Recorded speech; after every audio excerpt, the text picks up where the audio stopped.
to a topic that hits very close to home for us here in Malaysia: environmental forensics. Specifically, how absolute chemical mass can stand up as bulletproof evidence in a court of law to convict illegal polluters.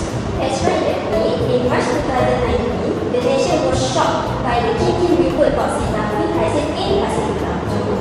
Over 2,000 people were hospitalized due to hazardous chemical fumes. While organic solvents dominated the headlines, industrial monitoring also revealed dangerous downstream runoff of heavy inorganic salts, specifically industrial sulfates and toxic metal ions.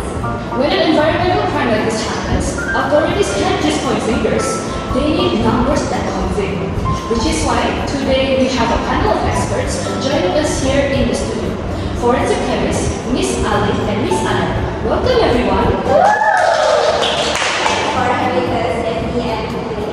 Thrilled to be here to break down the chemistry behind investigative work. Now, let's jump into the science. Miss ALYN, when a water sample comes into your forestry lab from a suspected illegal dumping zone, how do you use classical white chemistry, specifically gravimetric analysis, to prove what's in it? Great question, Puteri. So basically, gravimetric analysis relies on one fundamental tool which requires in environmental cases involving electrical scientific pollution of chemical objects processing. We use precipitation gravimetry. The core principle is to isolate the dissolved target ion from a known sample by converting it into an insoluble hydrogen molecule. So you essentially make the invisible pollutant visible and heavily moved. Exactly. If we suspect excessive sulfate in the pollution, we introduce an excess of those specific precipitating agents, namely barium chloride. The barium ion rapidly binds to the dissolved sulfate ion to form barium sulfate, which is heavily insoluble in water. In practice, this technique beautiful is the step called digestion. After precipitate forms, we leave it in contact with the hot mother liquor. This thermal energy causes small, poorly formed crystals to dissolve and deposit onto larger crystals. Why is that crystal growth so important for forensic investigations? Because larger crystals are easier to filter out using an H-less filter paper or a gauge crucible.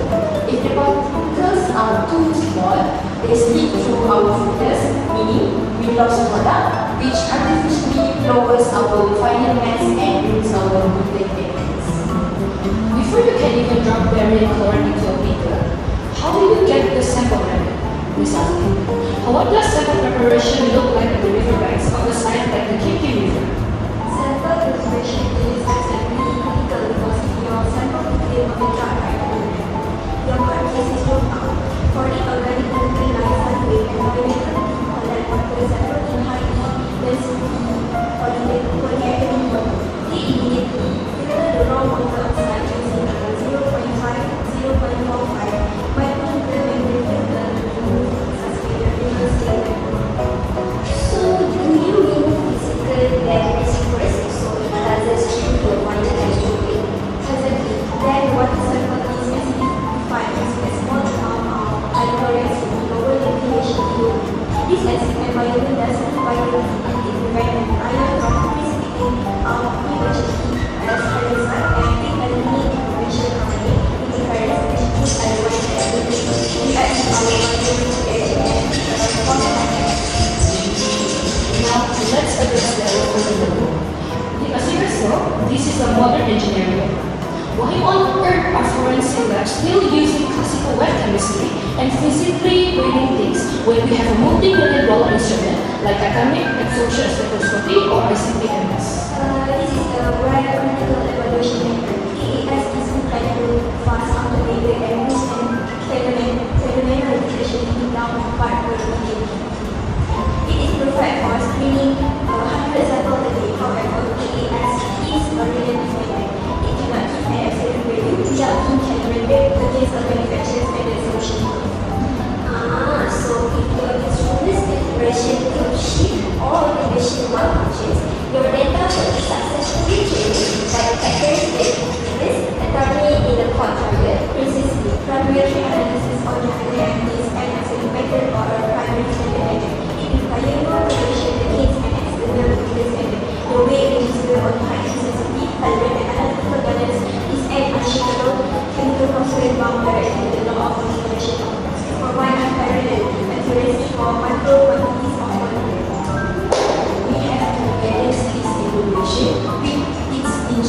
keep track of.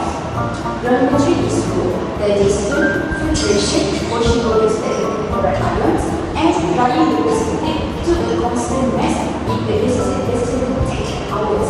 It also requires a significantly larger volume of pure water sample compared to the few milliliters needed for AS. Let's back up that claim with real numbers. Let's pull up the data chart from our mock forensic profile model after standard industrial discharge fraction. According to the forensic case data sheet, the source sample volume we got was 0.25 liter, and the reagent added is excess barium chloride in aqueous form. The precipitate isolated is barium sulfate. Mass of empty bleach crucible is 24.3102 gram. Mass of crucible plus with the dry precipitate is 24.8546 gram. And the net recovered mass of barium sulfate is 0.5444 gram. Walk us through the math, Ms. ALYA. How do we turn this mass into legal evidence? First, we need to AZLIN mass of our ELYSIOS precipitate by substitution, which gives us 0.5444 gram. Next, we calculate how many moles of ELYSIOS. This represents by dividing by its molar mass, which is 233.39 gram per mole. So the equation moles of ELYSIOS equals to 0.5444 gram dividing 233.39 gram per mole equals to 0.002332 mole. And because the stoichiometric reaction ratio between sulfate ions and barium sulfate is 3:1:1, does that mean the moles of dissolved pollutant are identical? Spot on, Betty. We have exactly 0.002332 mole of sulfate. Now, we convert those moles back into physical mass of pure sulfate by multiplying by the molar mass of sulfate, which is 96.06 gram per liter. So the mass of sulfate is 0.002332 mole times with 96.06 gram per mole, which is the answer will be 0.224 gram or 224 milligram.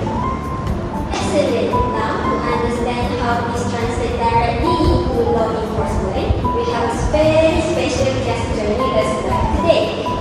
Please welcome the environmental regulatory specialist.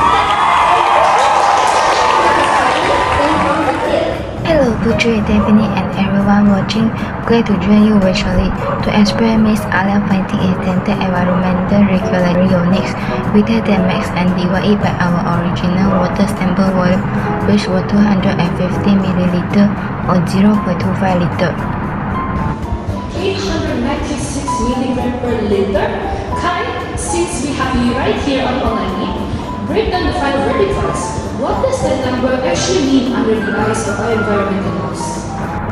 Under Malaysia Environmental Quality Regulation for indirect influence, the maximum allowable discharge limit for sulfate ions under Standard B is 250 mg per liter. This sample shows the factory is discharging nearly 4 times the legal limit. This quantitative gravimetric evidence leaves no room for calibration doubt, making it bulletproof for informants team. It is fascinating to see how the classical wet chemistry method designed centuries ago remains one of our most potential against modern environmental degradation. Mass doesn't lie. That is all for today's episode of The Chemical Detective. A massive thank you to our experts in the studio, to our special guest Kai for catching in online, and to all of our viewers. Be sure to check our appendix below for the complete formulas and reference texts. Stay analytical. We'll see you next week.